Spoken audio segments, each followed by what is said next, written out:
एक आदमी नबी पाक की खिदमत में हाजिर हुआ। नबी पाक ने फरमाया, ए बंदे खुदा, अल्लाह तुमसे निहायत खुश है। फिर नबी पाक ने पूछा, तुमने ऐसा क्या अमल किया है जिससे अल्लाह तुमसे इतना खुश हुआ? वो आदमी बोला, या रसूल अल्लाह, मैंने कोई ऐसा काम तो नहीं किया, लेकिन एक काम ऐसा है जो मैं रोज करता हूँ। नबी पाक ने फरमाया, वो काम क्या है?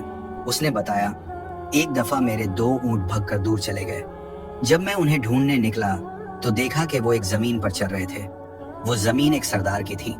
मैं उन्हें लेने गया तो सरदार ने कहा, अगर तुम्हारे ऊंट हैं तो ले जाओ। मैं ऊंट लेकर वापस मुड़ने ही वाला था कि अचानक सुना सरदार अपने घर वालों से कह रहा है, जाओ देख कर आओ कि बेटा हुआ या बेटी। अगर बेटा हुआ तो इज्जत बढ़ेगी, अगर बेटी हुई तो मैं उसे जिंदा दफन कर दूंगा। ये सुनकर मेरा दिल कांप उठा और मैं वहां ही रुक गया। कुछ देर बाद खबर मिली कि बेटी हुई है।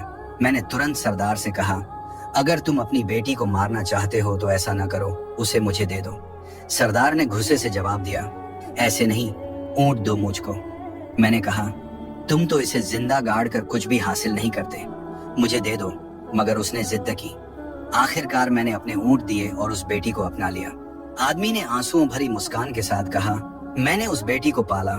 जब वो बड़ी हुई तो मेरी बालों से खेलती, मेरी पीठ पर चढ़ती। उसकी मासूमियत ने मेरा घर रोशन कर दिया। उस दिन से मुझे बेटियां पालने का शौक हो गया।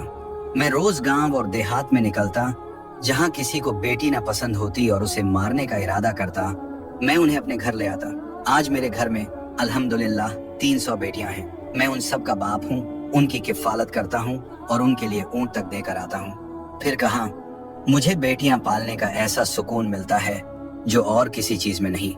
खुदा की कसम, बेटियां पालना बहुत बड़ा अज्र है, और जिस घर में बेटी होती है, समझ लो कि अल्लाह उस घर वालों से बेपायान खुश है।